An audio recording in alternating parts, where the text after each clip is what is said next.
गणपतिं मनसा स्मरामि महागणपतिं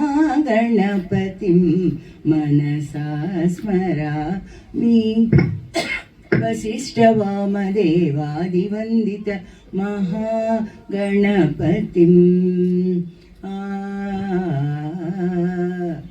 महादेवसुतं महादेवसुतं गुरुगुह विनूतं मारकोटि प्रकाशं शान्तं महाकाव्यनाटकादिप्रियं महाकाव्यनाटकादिप्रियं मूषिकवाहन मोदकाप्रियं महागणपतिं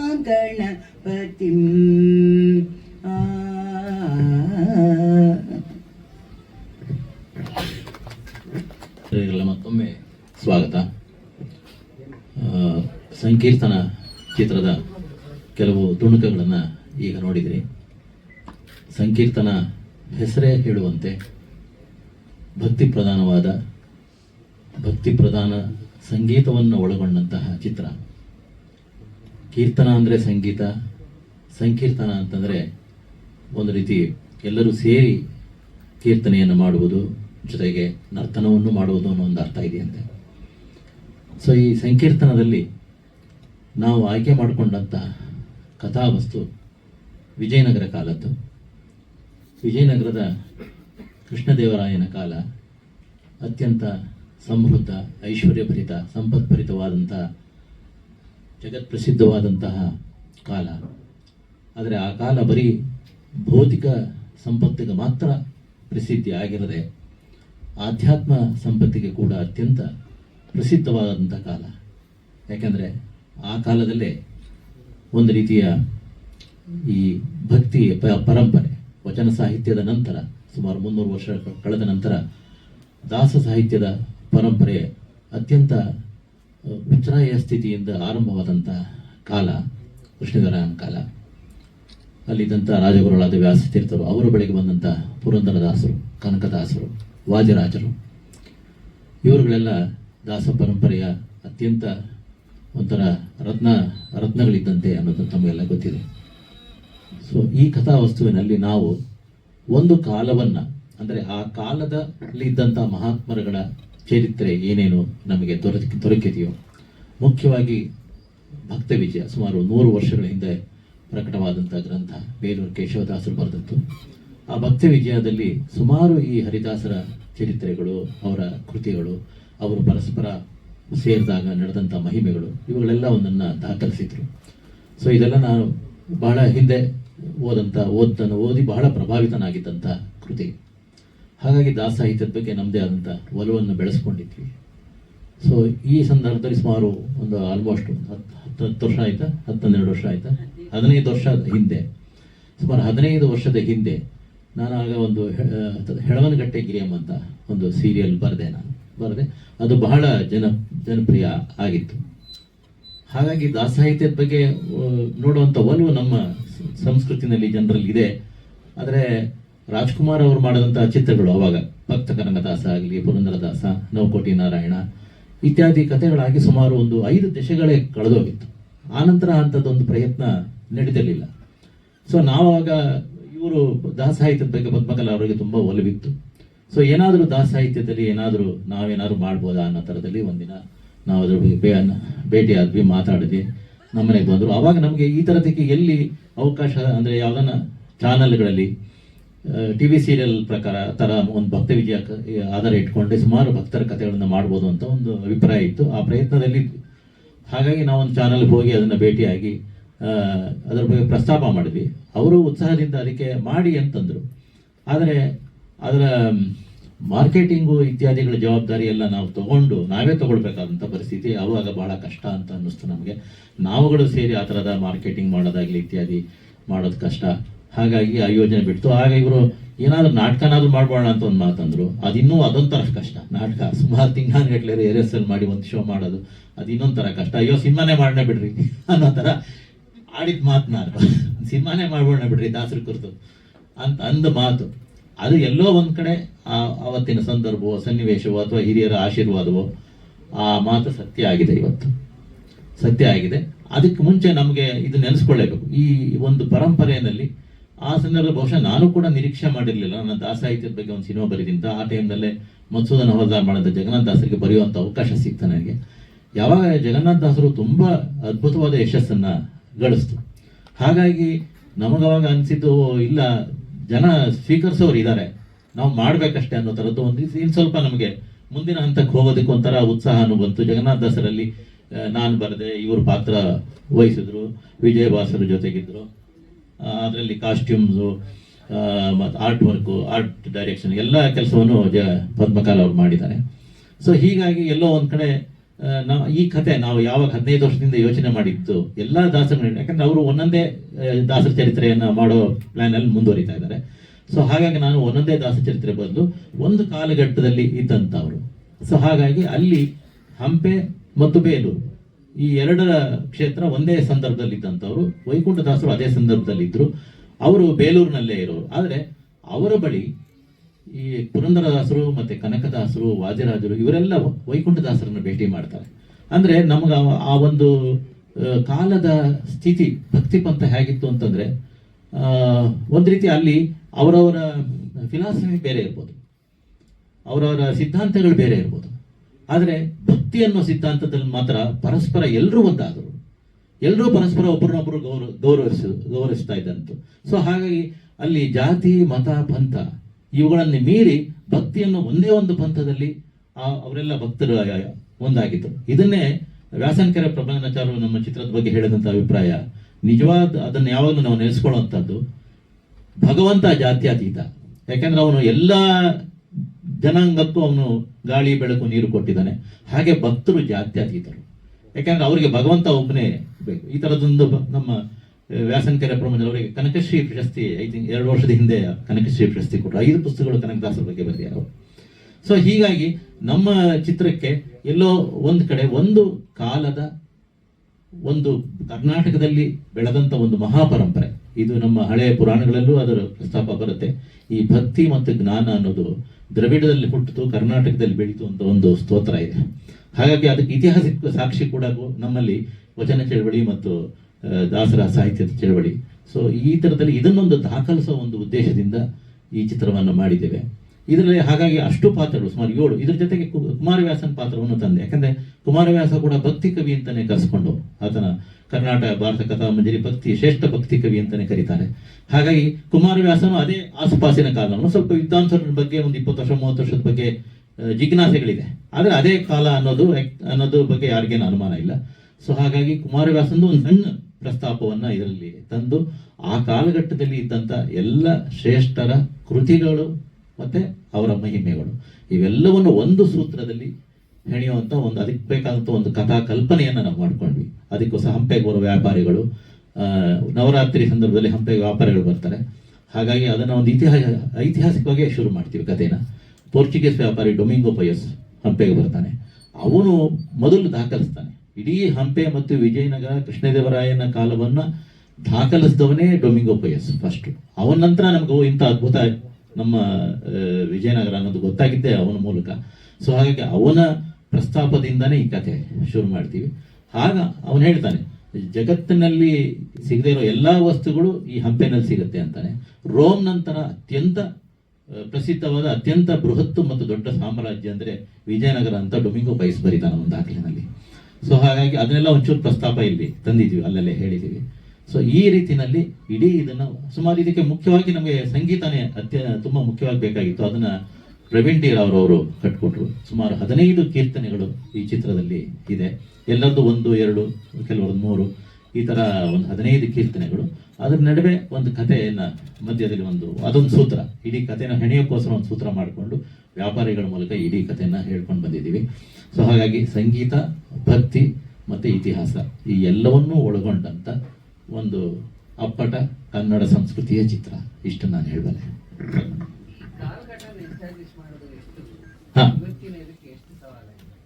ಇದೇನಂದ್ರೆ ಈಗ ಕೃಷ್ಣದೇವರಾಯನ ಕಾಲ ಬಹಳ ಅದು ಪುರಂದರದಾಸರ ಕಾಲ, ಕೃಷ್ಣದೇವರಾಯನ ಕಾಲ, ಕನಕದಾಸರ ಕಾಲ, ಇವೆಲ್ಲ ಆಲ್ರೆಡಿ ಅದು ಚರ್ಚಿತವಾಗಿ ಅದು ದಾಖಲಾಗಿ ಇದೆ, ನಿಖರವಾಗಿ ಹೇಳ್ಬಿಟ್ಟಿದ್ದಾರೆ. ಈಗ ಖಚಿತವಾಗಿ ಗೊತ್ತಾಗಿ ಎಲ್ಲ 16ನೇ ಶತಮಾನ.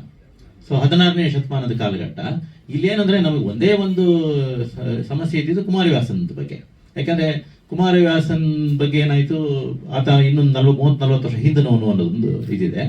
ಹಾಗೆ ಇನ್ನೊಂದೇನು ಅಂತಂದ್ರೆ, ಆದ್ರೆ ಪುರಂದರದಾಸರು ಕುಮಾರದ ವ್ಯಾಸನ ಕಾವ್ಯವನ್ನು ಮೆಚ್ಕೊಂಡಿದ್ರು ಅಂತ ಒಂದು ಸಂಗತಿ ಒಂದು ದಾಖಲೆನಲ್ಲಿತ್ತು. ಹಾಗಾಗಿ ನಾನೇನ್ ಮಾಡಿದೆ ಅಂತಂದ್ರೆ, ಕುಮಾರವ್ಯಾಸನ ಕಾವ್ಯದ ಉತ್ತರಾರ್ಧವನ್ನ ತಿಮ್ಮಣ್ಣ ಕವಿ ಬರೀತಾನೆ. ಸೊ ಈ ತಿಮ್ಮಣ್ಣ ಕವಿ ಇದ್ದಿದ್ದು ಕೃಷ್ಣದೇವರಾಯನ ಕಾಲದಲ್ಲೇನೆ, ಅವನಿಂದ ಸನ್ಮಾನಿತನಾದ ಅಂತ ದಾಖಲೆಯಲ್ಲಿದೆ. ಹಾಗಾಗಿ ನಾನೇನ್ ಮಾಡಿದೆ, ತಿಮ್ಮಣ್ಣ ಕವಿ ಪಾತ್ರ ತಂದ್ಬಿಟ್ಟು ತಿಮ್ಮಣ್ಣ ಕವಿ ಮತ್ತು ಪುರಂದರದಾಸರು ಭೇಟಿಯಾದಂತ ಒಂದು ಕಾಲ್ಪನಿಕ ಸನ್ನಿವೇಶ ತಂದು, ಅಲ್ಲಿ ತಿಮ್ಮಣ್ಣ ಕವಿ ತನ್ನ ಗುರುವನ್ನ, ಅಂದ್ರೆ ಯಾವ ಕಾವ್ಯವನ್ನ ಮುಂದುವರಿಸ್ತಾ ಆತನ್ನ ಸ್ಮರಿಸ್ತಾನೆ, ಅವನ ಪ್ರಶಂಸೆಯನ್ನು ಪುರಂದರದಾಸರು ಮಾಡ್ತಾರೆ. ಹೀಗಾಗಿ ನಾನು ಆ ಕಾಲದ ಸಮಸ್ಯೆಯನ್ನು ನಾನು ಪರಿಹರಿಸ್ಕೊಂಡ್ಬಿಟ್ಟೆ. ತಿಮ್ಮಣ್ಣ ಕವಿ ಮೂಲಕ ಹೇಳೋದ್ರಿಂದ ಫ್ಲಾಶ್ ಬ್ಯಾಕ್ ಅದು. ಆ ಟೆಕ್ನಿಕ್ ನಲ್ಲಿ ಕುಮಾರವ್ಯಾಸನ್ನ ತೋರಿಸ್ತೀವಿ. ಅಂದ್ರೆ ಇಲ್ಲಿ ಪಾತ್ರಗಳು ಎಲ್ಲ ನಿಜವಾಗ್ತದೆ. ಹೌದು, ಕಥೆಯ ಸೂತ್ರ ಅಷ್ಟೇ. ಕಥೆಯ ಸೂತ್ರ ಅಂದ್ರೆ ಈ ಕಥೆನ ಒಬ್ಬೊಬ್ರದ್ದು ಒಂದೊಂದು ಸಂಗತಿಗಳು, ಮಹಿಮೆಗಳನ್ನ ಹೇಳ್ಬೇಕಾದ್ರೆ ಒಂದು ಸೂತ್ರ ಬೇಕಾಗಿತ್ತು ನನಗೆ. ಅದಕ್ಕೆ ನಾನೇನ್ ಮಾಡ್ಕೊಂಡೆ, ಈ ಹಂಪೆಗೆ ನವರಾತ್ರಿ ಉತ್ಸವಕ್ಕೆ ಎಲ್ಲಾ ಕಡೆಯಿಂದ ವ್ಯಾಪಾರಿಗಳು ಬರ್ತಾರೆ. ಹಾಗೆ ಬಂದಂತ ವ್ಯಾಪಾರಿಗಳು ಪುರಂದರದಾಸರ ಊರಿಂದ ಬಂದವರೊಬ್ಬರಾಗಿರ್ತಾರೆ, ಕನಕದಾಸರ ಊರಿಂದ ಬಂದವರೊಬ್ಬರಾಗಿರ್ತಾರೆ, ಬೇಲೂರಿನಿಂದ ಬಂದವರೊಬ್ಬರಾಗಿರ್ತಾರೆ. ಅವರೆಲ್ಲ ಇಲ್ಲಿ ವ್ಯಾಪಾರ ಮುಗಿಸಿ ವಾಪಸ್ ಹೋಗುವಾಗ, ಆಗ ಆಶ್ವೀಜ ಮಾಸದಲ್ಲೂ ಕೂಡ ಮಳೆಗಳು ಬರುತ್ತಲ್ಲ, ಮಳೆ ಬಂದಿರುತ್ತೆ. ಅವಾಗ ಅಲ್ಲಿನ ಒಬ್ಬ ಗೆಸ್ಟ್ ಹೌಸ್ ಅಲ್ಲಿ, ಅಂದ್ರೆ ಅಲ್ಲಿ ಅವಾಗೆಲ್ಲ ಇದ್ದಿದ್ದು ಯಾರೋ ಒಬ್ಬ ವ್ಯಕ್ತಿ ಅವ್ರನ್ನ ಛತ್ರತರ ಮನೆಯಲ್ಲೇ ಅವ್ರನ್ನ ಆತಿಥ್ಯ ಕೊಟ್ಟು 1-2 ಜನ ನೋಡ್ಕೊಳ್ತಾರ. ಹಾಗೆ ಅವರೆಲ್ಲ ಸೇರ್ತಾರೆ. ಸೊ ಅವರೆಲ್ಲರೂ ಕೂಡ ನಮ್ಮ ಪಾತ್ರಗಳಿಗೆ ಸಂಪರ್ಕ ಇದ್ದಂಥವ್ರು. ಅವರು ಹಂಪೆಗೆ ಬಂದಾಗ ವ್ಯಾಸತೀರ್ಥರ ಬಳಿ ಹೋಗಿರ್ತಾರೆ, ಆಮೇಲೆ ವೈಕುಂಠದಾಸರ ಬಳಿ ನಡೆದ ಘಟನೆ, ಇದೆಲ್ಲ ಅವ್ರವ್ರು ಒಬ್ಬೊಬ್ರು ಹಂಚ್ಕೋತಾ ಹೋಗ್ತಾರೆ. ಅದರ ನಡುವೆ ಇನ್ನೊಂದು ಕಥೆಯನ್ನ ತರ್ತೀವಿ. ಅದ್ರ ಮೂಲಕ ಒಂದು ಸಮಾಜಕ್ಕೆ ಒಂದು ಒಳ್ಳೆ ಇದನ್ನ ಹೇಳೋಣ, ಸಂದೇಶ ಹೇಳೋಣ ಉದ್ದೇಶದಿಂದ ಏನ್ ಮಾಡಿದೀವಿ, ಅಲ್ಲಿರೋ ದುಷ್ಟತನ, ವ್ಯಾಪಾರಿಗಳನ್ನ ಯಾರು ಆತಿಥ್ಯ ಕೊಡ್ತಾನಲ್ಲ ಅವನಲ್ಲಿರೋ ದುಷ್ಟತನವನ್ನ ಕೂಡ ಈ ಮಹಿಮೆಗಳು, ಇವರೆಲ್ಲ ದಾಸರುಗಳ ಮಹಿಮೆಗಳು ಕೇಳ್ತಾ ಕೇಳ್ತಾ ಒಂದು ಪರಿವರ್ತನೆ ಆಗತ್ತೆ. ಸೊ ಆ ಪರಿವರ್ತನೆಯ ಜೊತೆಗೆ ನಾವು ಈ ಎಲ್ಲ ಮಹಿಮೆಗಳನ್ನ, ಕಥೆಗಳನ್ನ ಹೇಳ್ತಾ ಹೋಗ್ತೀವಿ. ಇವತ್ತಿನ ಕಾಲಘಟ್ಟಕ್ಕೆ ನಾವು ನೋಡಿದ್ರೆ, ಇವತ್ತಿನ ನಮ್ಮ ಏಜ್ ನವರು ಇಷ್ಟಪಡೋ ಮೂವಿಗಳು ಮಾಸ್, ಪ್ರೀತಿ, ಪ್ರೇಮ ಹಾಗೆ ಕಾಮಿಡಿ ಜಾನರ್ ನ ಸಿನಿಮಾಗಳನ್ನ ನಮ್ಮ ಕಾಲಘಟ್ಟದವ್ರು ಇಷ್ಟಪಡ್ತಾರೆ. ಹೀಗಿದ್ದಾಗ ನಮ್ಮ ಜನರೇಷನ್ ಅವರಿಗೆ ನಿಮ್ಮ ಸಿನಿಮಾ ಎಷ್ಟು ಹತ್ರ ಆಗುತ್ತೆ ಅಂತ ನಿಮಗೆ ಅನ್ಸುತ್ತೆ? ಹೇಗೆ ಅಂದ್ರೆ, ಇವಾಗ ನೀವು ಒಂದು ಮಾತು ಹೇಳಿದ್ರಿ, ಪ್ರೀತಿ, ಪ್ರೇಮ ಇತ್ಯಾದಿ ಇತ್ಯಾದಿ ಇತ್ಯಾದಿ ಎಲ್ಲ ಜೀವನಕ್ಕೆ ಅಥವಾ ಬೇಕಾದಂಥದ್ದು. ಅದೆಲ್ಲವೂ ಇರೋದು ಯಾವಾಗ ಅಂದ್ರೆ ಬದುಕಿದ್ದಾಗ. ಮನುಷ್ಯ ಬದುಕಿದ್ರೆ ತಾನೆ, ಬದುಕಿದ್ರೆ ಪ್ರೀತಿ, ಪ್ರೇಮ ಇತ್ಯಾದಿ ಎಲ್ಲ ಬರುತ್ತೆ. ಈ ಕಥೆನಲ್ಲಿ ನಾವು ಅದನ್ನ ಹೇಳ್ತೀವಿ. ಇಲ್ಲಿ ಬದುಕನ್ನೇ ಕೊನೆಗಾಣಿಸುವಂತ ಒಂದು ದುರಾಲೋಚನೆ ನಡೆಯುತ್ತೆ. ಸೊ ಆ ಬದುಕನ್ನ ಕೊನೆಗಾಣಿಸುವಂತ ದುರಾಲೋಚನೆ ಯಾವ ರೀತಿಯಲ್ಲಿ ಈ ಮಹಾತ್ಮರ ಕೃತಿಗಳನ್ನ, ಅವರ ಸಂದೇಶಗಳನ್ನ ಕೇಳ್ತಾ ಹೋದಂಗೆ ಅದರಿಂದ ಆಚೆ ಬರ್ತಾರೆ. ಅದರಿಂದ ಆಚೆ ಬಂದಾಗ ಬದುಕುಳಿಯುತ್ತೆ. ಸಾಯೋನು ಬದುಕ್ತಾನೆ, ಅವನು ಕೂಡ ಯುವತೆ. ಯಾರನ್ನ ಇಲ್ಲಿ ಕೊಲ್ಲಬೇಕು ಅಂತ ಯೋಚನೆ ಮಾಡುವ ಒಂದು ಕ್ಯಾರೆಕ್ಟರ್ ಇದೆ, ಅವನು ಯೂತ್, ಈ ಕಾಲದವನೇ. ಅಂದ್ರೆ ಅವನು ಪರಿವರ್ತನೆ ಆಗ್ತಾನೆ. ಅಂದ್ರೆ ಅದಕ್ಕೆ ನಾವು ಬದುಕು ನಂಜುಂಡ ಅಂತ ಒಂದು ಕೊನೆಯ ಸಾಲು ಬಂತಲ್ಲ, ಇಲ್ಲಿ ಬದುಕು ಮುಖ್ಯ. ಹಾಗಾಗಿ ನಾವು ಕೊನೆಯ ಸಂದೇಶ ಹಾಡು ಮೂಲಕ ಹೇಳ್ತೀವಿ. ಹಾಗಾಗಿ ಎಲ್ಲರೂ ಕೂಡ ಬದುಕಬೇಕು. ಬದುಕಿದ್ರೆ ನೀವು ಹೇಳ್ದಂಗೆ ಮಿಕ್ಕಿದ ಎಲ್ಲ ರಸಗಳು ಮನುಷ್ಯನ ಜೀವನದಲ್ಲಿ ಸಿಗುತ್ತೆ. 2 ಗಂಟೆ 44 ನಿಮಿಷ. ಹಾ, ಒಂದು ನಿರ್ದೇಶಕರು ಕೊಡ್ತೀನಿ. ಇಲ್ಲಿ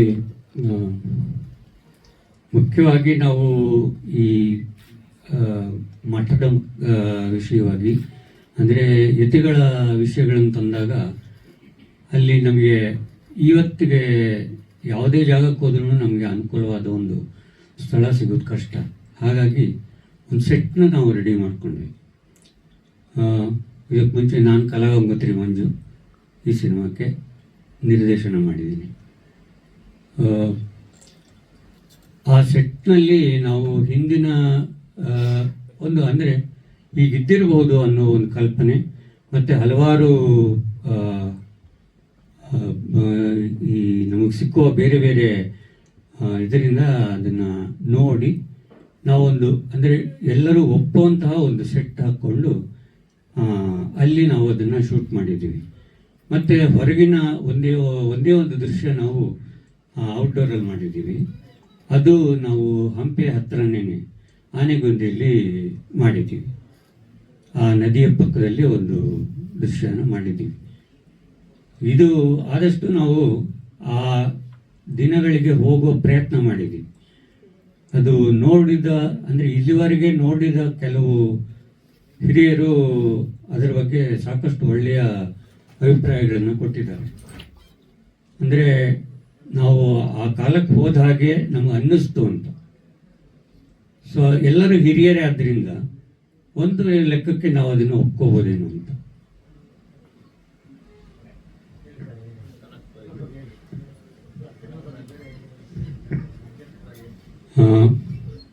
ಇನ್ನೊಂದೇನೆಂದರೆ ನಮಗಿಲ್ಲಿ ಪಾತ್ರಗಳ ಬಗ್ಗೆ ಯೋಚನೆ ಮಾಡಬೇಕು ಅಂದರೆ ನಾವು ಅಷ್ಟು ಜನ ಕೂತು ಯಾವ್ಯಾವ ಪಾತ್ರಗಳನ್ನು ಯಾರ್ಯಾರು ಮಾಡಿದ್ರೆ ಉತ್ತಮ ಅನ್ನೋ ಒಂದು ವಿಷಯಕ್ಕೆ ಬಂದಾಗ ವ್ಯಾಸತೀರ್ಥರ ಪಾತ್ರಕ್ಕೆ 3 ವಯೋಮಿತಿಯಲ್ಲಿ ಬರುತ್ತೆ ಕ್ಯಾರೆಕ್ಟರ್. ಅಂದರೆ ಸ್ವಲ್ಪ ಯಂಗಾಗಿ, ಮತ್ತು ಮಧ್ಯ ಇದರೊಳಗೆ, ಮತ್ತು ಹೆಚ್ಚು ವಯಸ್ಸಾದ ಪಾತ್ರ. ಈ ಹಿಂದೆ ಒಂದು ರಾಘವೇಂದ್ರ ಮಹಿಮೆ ಎನ್ನುವ ಇದರೊಳಗೆ ನಾನು ಶ್ರೀಧರ್ ಅವ್ರ ಜೊತೆಗೆ ಒಂದು 3 ವರ್ಷ ನಾನು ಕೆಲಸ ಮಾಡಿದ್ದರಿಂದಾಗಿ ಈ ಪಾತ್ರ ಅವ್ರು ಚೆನ್ನಾಗಿ ಶೂಟ್ ಆಗಬಹುದು ಅಂದ್ಕೊಂಡು ಅದ್ರ ಬಗ್ಗೆ ಮಾತಾಡಿ ಶ್ರೀಧರ್ ಅವ್ರ ಹತ್ರ ಮಾತಾಡಿದಾಗ ಅವ್ರು ಭಾಳ ಖುಷಿಯಿಂದ ಒಪ್ಕೊಂಡ್ರು. ಸೊ ಆ ಪಾತ್ರಕ್ಕೆ ಅವರು ಭಾಳ ಚೆನ್ನಾಗಿ ಅವರ ಭಾವನೆಗಳನ್ನು ಧಾರೆ ಎರೆದಿದ್ದಾರೆ ಅಂತಲೇ ಹೇಳಬೇಕು. ಮತ್ತು ಶ್ರೀಪಾದರಾಜರ ಪಾತ್ರಕ್ಕೆ ರಮೇಶ್ ಭಟ್ ಅವರು ಮಾಡಿದ್ದಾರೆ. ಅದು ಸಣ್ಣ ಪಾತ್ರ ಆದರೂ ಚಿಕ್ಕದಾದರೂ ಚೊಕ್ಕವಾಗಿ ಮಾಡಿರೋಂಥ ಒಂದು ಪಾತ್ರ. ಅವರು ಭಾಳ ಅಂದರೆ ಕಲಾವಿದರು ಎಲ್ಲರೂ ನಮಗೆ ಬಹಳನೇ ಸಹಕಾರ ಕೊಟ್ಟಿದ್ದಾರೆ. ಇದ್ರ ಜೊತೆಗೆ ಈ ಎತ್ತುಗಳ ವಿಷಯಕ್ಕೆ ಬಂದರೆ ವಾದಿರಾಜರ ಪಾತ್ರನ ನಟರಾಜ್ ಅಂತ ಈ ರಾಮರೇನಲ್ಲಿ ಮುಖ್ಯ ಪಾತ್ರ ಮಾಡಿದ್ದು ಅವನು. ಸೊ ಅವನು ಮಾಡಿದ್ದಾನೆ.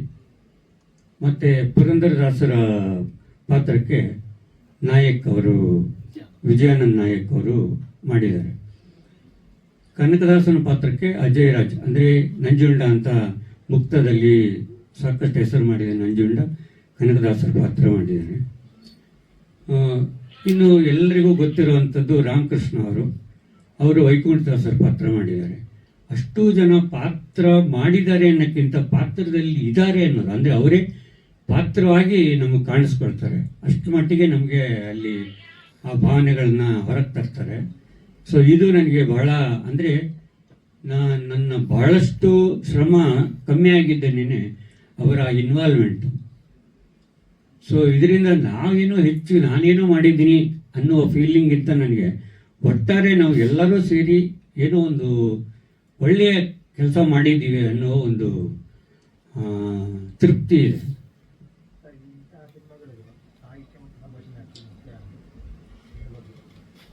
ಸಾಹಿತ್ಯ ಸಂಭಾಷಣೆ ಬಗ್ಗೆ ಪ್ರಹ್ಲಾದ್ ಅವರು ಸಾಕಷ್ಟು ಒಳ್ಳೆಯ ಕೆಲಸ ಮಾಡಿದ್ದಾರೆ. ಅಂದರೆ ಎಲ್ಲ ಡಿಸ್ಕಸ್ ಮಾಡ್ತಾ ಇದ್ರೂ ಕೂಡ ಅವರದ್ದೇ ಆದ ರೀತಿಯಲ್ಲಿ ಅವರು ಹೇಳುವ ರೀತಿ ಮತ್ತು ಮಾತುಗಳಲ್ಲಿ ತುಂಬ ತೂಕವಾಗಿದೆ. ಎಲ್ಲೂ ನಾವು ಏನೋ ಕೇಳಿ ಬಿಟ್ಬಿಡೋವಂಥದ್ದು ಯಾವುದೂ ಅಲ್ಲ. ಮತ್ತು ಯಾವ ಪಾತ್ರನೂ ತಮ್ಮ ತೂಕ ಕಳ್ಕೊಂಡು ಏನೂ ಮಾತಾಡಿಲ್ಲ. ಸೊ ಅದನ್ನು ಇನ್ನೂ ವಿವರವಾಗಿ ಅಂತಂದರೆ ಪ್ರಹ್ಲಾದ್ ಅವರು ಹೇಳಿದ್ರೇ ಅದಕ್ಕೆ ಸರಿಯಾದ ಒಂದು ತೂಕ ಸರ್.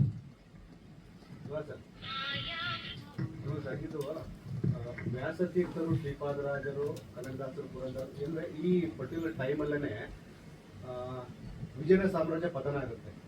ಆ ಪತನದ ಟೈಮಲ್ಲೇ ವ್ಯಾಸತೀರ್ಥರು ಅಲ್ಲೋಗಿ ಕೂಡ್ತಾರೆ, ಒಂದಷ್ಟು ಏನೋ ಸಮಸ್ಯೆಗಳು ಪರಿಹಾರ ಕೊಡ್ತಾರೆ ಅಂತ ಅನ್ಸುತ್ತೆ.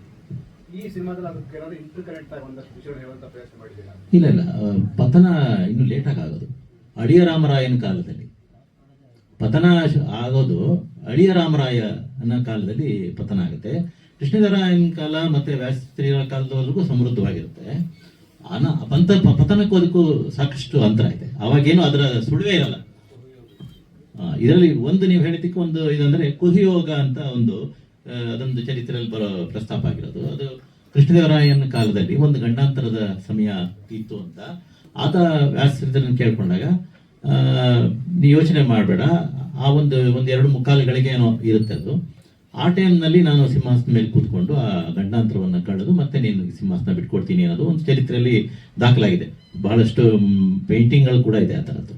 ಸೊ ಅದನ್ನು ನಾವಿಲ್ಲಿ ಪ್ರಸ್ತಾಪ ಮಾಡ್ತೀವಿ. ಅದು ಅಂದರೆ ನೀವು ಹೇಳಿದಂಗೆ ಆ ಕೃಷ್ಣದೇವರಾಯನ ಕಾಲದವರೆಗೂ ನಂತರ ಸಾಕಷ್ಟು ದಶಕಗಳು ಕಳೆದ ಮೇಲೆ ಪತನಕ್ಕೆ ಕಾರಣ ಆಗುತ್ತೆ. ಅಲ್ಲಿವರೆಗೂ ಅವರಿಗೆ ಈ ಸೂಚನೆನೇ ಇರೋದಿಲ್ಲ, ಸಮೃದ್ಧವಾಗಿರುತ್ತೆ. ಆಮೇಲಿಂದ ನಂತರ ಎಲ್ಲ ಚದುರೋಗ್ಬಿಡ್ತಾರೆ. ಬಹುಶಃ ಆಮೇಲೆ ಒಂದು 200 ವರ್ಷ ಪತನ, ವಿಜಯನಗರ ಪತನ ಆದಮೇಲೆ ಈ ದಾಸ ಸಾಹಿತ್ಯ ಆಗಲಿ ವಚನ ಸಾಹಿತ್ಯ ಆಗಲಿ ಅದೊಂದು ದೊಡ್ಡ ಗ್ಯಾಪ್ ಆಗ್ಬಿಡುತ್ತೆ. ಅಂದರೆ 200 ವರ್ಷಗಳ ಕಾಲ ಒಂಥರ ಮತ್ತೆ ವಿಜಯದಾಸರು ಬರೋವರೆಗೂ ಅದು ಇದೇ ಆಗಿರಲ್ಲ, ಎಲ್ಲೆಲ್ಲ ಚದುರೋಗಿರ್ತಾರೆ. ಒಂದು ದೊಡ್ಡ ರಾಜ್ಯದ ಪತನ ಆದಾಗ ಹಂಗಾಗತ್ತಲ್ಲ, ಮತ್ತೆ ತಿರ್ಗಿ ಅದು ರಿವೈವ್ ಆಗುತ್ತೆ. ಹಾಗಾಗಿ ವಿಜಯದಾಸರೇ ಮೇಜರ್ ಆಗಿ ಪುರಂದರದಾಸ ಚರಿತ್ರೆ ಅವ್ರ ಕೃತಿಗಳಲ್ಲಿ ಬರೀತಾರೆ. ಆಮೇಲೆ ಮತ್ತು ಇದ್ರ ಜೊತೆ ಇನ್ನೊಂದು ಮುಖ್ಯವಾದ ವಿಷಯ ಹೇಳಬೇಕು ಅಂದರೆ ನಮ್ಮ ತಾಂತ್ರಿಕ ವರ್ಗದ ವಿಷಯ ಹೇಳಲೇಬೇಕು. ನಮಗೆ ಈ ಎಲ್ಲ ಗೀತೆಗಳು ಅಂದರೆ ಕೀರ್ತನೆಗಳನ್ನು ಅತ್ಯದ್ಭುತವಾಗಿ ರಾಗ ಸಂಯೋಜನೆ ಮಾಡಿ ಬಹಳಷ್ಟು ವಿಶೇಷವಾಗಿ, ಅಂದರೆ ಈಗ ಸಾಧಾರಣವಾಗಿ ಎಲ್ಲರೂ ಕೇಳುವಂತಹ ರಾಗಗಳನ್ನು ಬಿಟ್ಟು ನಮ್ಮ ಸಿನಿಮಾಗೆ ಅಂತಲೇ ವಿಶೇಷವಾಗಿ ರಾಗ ಸಂಯೋಜನೆ ಮಾಡಿ ನಮಗೆ ಅದ್ಭುತವಾದ ಗೀತೆಗಳನ್ನು ಕೊಟ್ಟಿದ್ದಾರೆ ಪ್ರವೀಣ್ ಡಿರಾವ್ ಅವರು. ಮತ್ತು ನಾವು ನಮ್ಮ ಚಿತ್ರಕ್ಕೆ ಸಂಕಲನ ಸುರೇಶ್ ಅರಸ್ ಅವರು. ಸುಮಾರು 45 ವರ್ಷಗಳಿಂದ ನಾನು ಅತಿ ಹೆಚ್ಚಿನ ಸಂಪರ್ಕ ಮತ್ತು ಸ್ನೇಹದಿಂದಾಗಿ ಅವ್ರನ್ನೋ ಕೇಳಿಕೊಂಡಾಗ ಭಾಳ ಖುಷಿಯಾಗಿ ಒಪ್ಕೊಂಡು ಅವರು ಇದನ್ನು ಎಡಿಟ್ ಮಾಡಿಕೊಟ್ಟಿದ್ದಾರೆ. ಈ ಚಿತ್ರಕ್ಕೆ ಛಾಯಾಗ್ರಹಣ ಬಂದು ಸಿದ್ಧಾರ್ಥ್ ಅಂತ, ಅವರು ಭಾಳ ಚೆನ್ನಾಗಿ ಕೋಆಪ್ರೇಟ್ ಮಾಡಿ ನಮಗೆ ಹೇಗೆ ಬೇಕೋ ಹಾಗೆ ಕೆಲಸ ಮಾಡಿಸ್ಕೊಳ್ತಾ ಮಾಡಿ ಕೊಟ್ಟಿದ್ದಾರೆ. ಮತ್ತು ಮೇಕಪ್ಪು ಅಷ್ಟೇ, ನಮ್ಮ ಹಳೆಯ ಕಲಾ ನಿರ್ದೇಶಕರೊಬ್ಬರ ಮಗ ಪುರುಷೋತ್ತಮ ಅಂತ, ಅವರು ತುಂಬ ಚೆನ್ನಾಗಿ ಮಾಡಿಕೊಟ್ಟಿದ್ದಾರೆ. ಮತ್ತು ನಮಗೆ ಸೆಟ್ ಹಾಕಿಕೊಟ್ಟಿದ್ದು ಶ್ರೀಧರ್ ಮೂರ್ತಿ ಅಂತ, ಅವರು ರಂಗಭೂಮಿಯಲ್ಲಿ ಸಾಕಷ್ಟು ಹೆಸರು ಮಾಡಿದ್ದಾರೆ. ಅವರು ನಮಗೆ ಈ ಹಿಂದೆ ನಮ್ಮ ಮಠಗಳ ಸೆಟ್ ಹಾಕಿಕೊಟ್ಟಿದ್ದು ಅವರೇನೆ.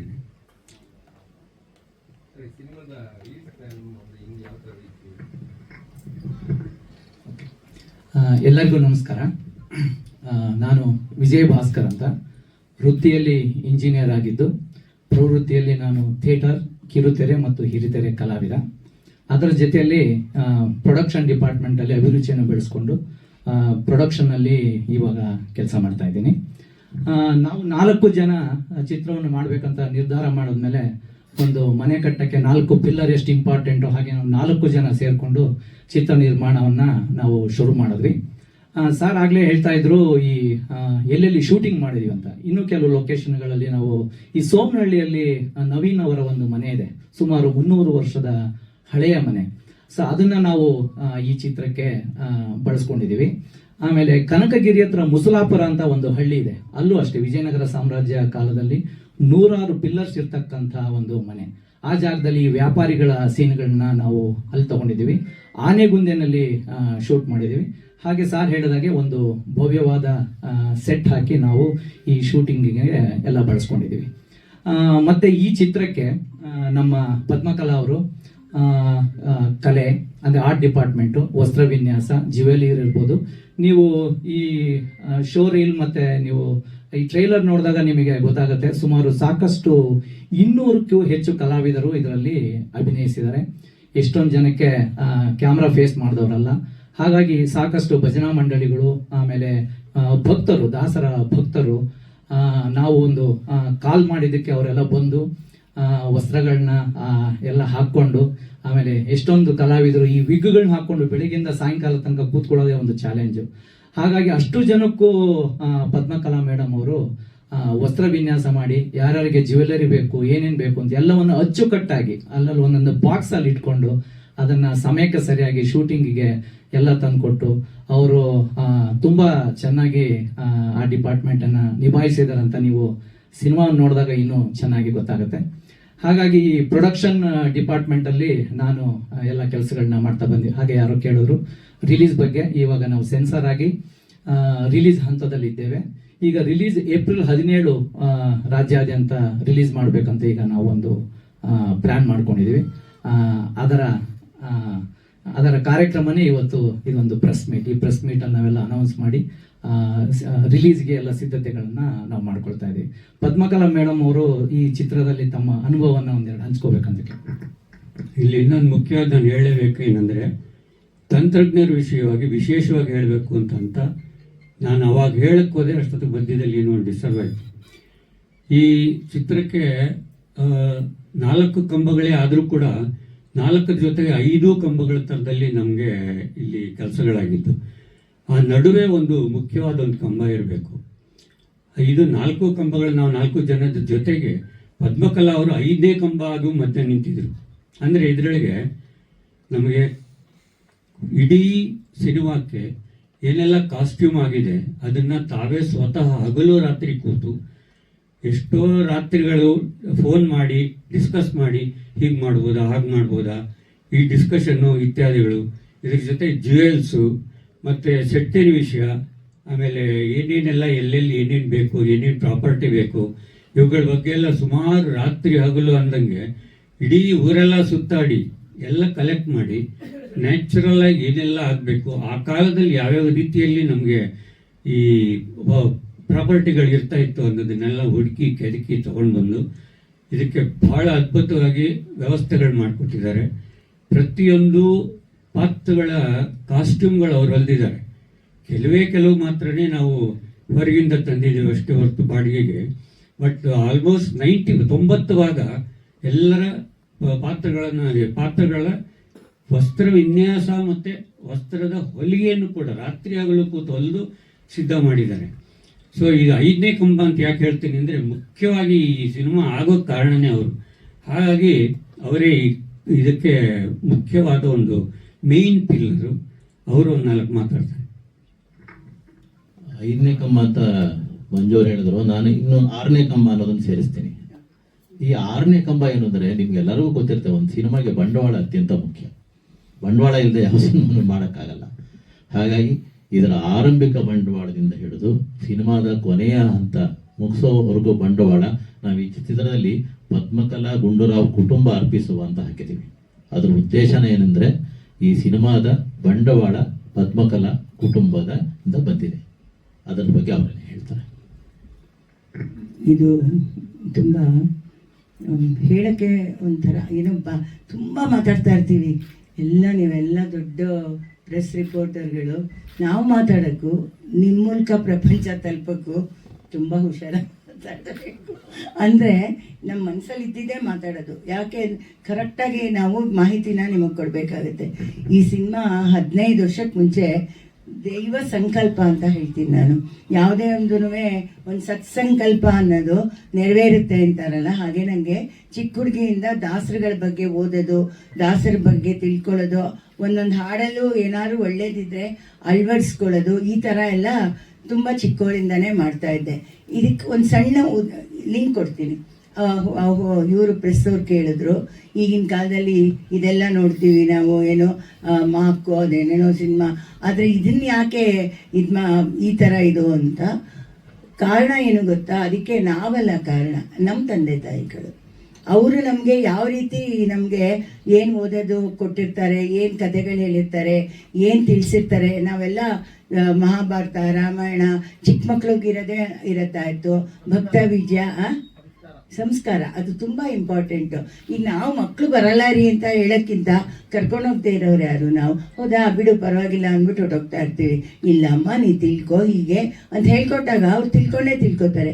ನಾವು ಅದೇ ಥರ ಬೆಳೆದಿದ್ರಿಂದ ಒಂದು 100ರಲ್ಲಿ ಒಂದು ಚೂರಾರು ನಮ್ಮ ಜೀವನ ಕಳ್ವಡಿಸ್ಕೊಂಡ್ರೆ ನಮಗೆ ಒಂದು ಒಳ್ಳೆ ಬುದ್ಧಿ ಬರುತ್ತೆ ಅಂತ. ಇವಾಗ ಕೋಟ್ಯಾಂತರ ದುಡ್ಡು ಎಲ್ಲರ ಹತ್ರ ಇರುತ್ತೆ, ಎಲ್ಲರಿಗೂ ಮನಸ್ಸಿರಲ್ಲ. ರೂಪಾಯಿ ಇರೋರಿಗೆ 5 ರೂಪಾಯಿ ಕೊಡೋ ಮನಸ್ಸಿರುತ್ತೆ. ನಾನು ಎಲ್ಲದಕ್ಕೂ ಹೇಳೋದು ಮನಸ್ಸು ಕಾರಣ ಅಂತೀನಿ. ಎಷ್ಟೋ ಜನ ಒಪ್ಪಲ್ಲ. ಮನಸ್ಸು ಹೌದು ನಿಮ್ಗಿದ್ರೆ ನೀವು ಕೊಡೋಣ, ಅದು ಬರೋಕ್ಕೆ ಇದಕ್ಕೆ ಬಂಡವಾಳ ಹಾಕೋಕ್ಕೋ ಅದೇ ಕಾರಣ ಅಷ್ಟೇ. ನಾವು ದಾಸರುಗಳು ಅದೇ ತಾನೇ ಹೇಳೋದು, ಕೊಟ್ಟರೆ ಒಳ್ಳೇದು ಮಾಡಿ ಎಲ್ಲರಿಗೂ ಚೆನ್ನಾಗಿ ಇಟ್ಕೊಳ್ಳಿ ಅಂತ. ಆ ಚಿಕ್ಕದ್ರಿಂದ ಇದ್ದಿದ್ದು. ಇವರು ಪ್ರಹ್ಲಾದ ಒಳ್ಳೆ ರೈಟರ್ ಅಲ್ವಾ, ಅವಾಗ ಇವರು ಅಮೃತ ವಾಹಿನಿ ಮಂಜಣ್ಣ ಅವ್ರದ್ದು ಅದರಲ್ಲೆಲ್ಲ ಮಾಡ್ತಿದ್ದೆ. ಅವರು ಒಂದು ರೀತಿಲಿ ನನಗೆ ತುಂಬ ಪ್ರಾಮಾಣಿಕರು ಅನಿಸಿತ್ತು. ಮತ್ತು ಒಳ್ಳೊಳ್ಳೆ ಬೇಕಾದಷ್ಟು ನಿರ್ದೇಶಕರ ಜೊತೆ, ನಿರ್ಮಾಪಕರ ಜೊತೆ ನಾವು ಟಿ ವಿ ಧಾರಾವಾಹಿ ಶುರುವಾದಾಗಿಂದನೇ ಮಾಡಿದ್ದೀವಿ. ಆದರೂ ಎಲ್ಲರೂ ನಮಗೆ ಅನಿಸಲ್ಲ.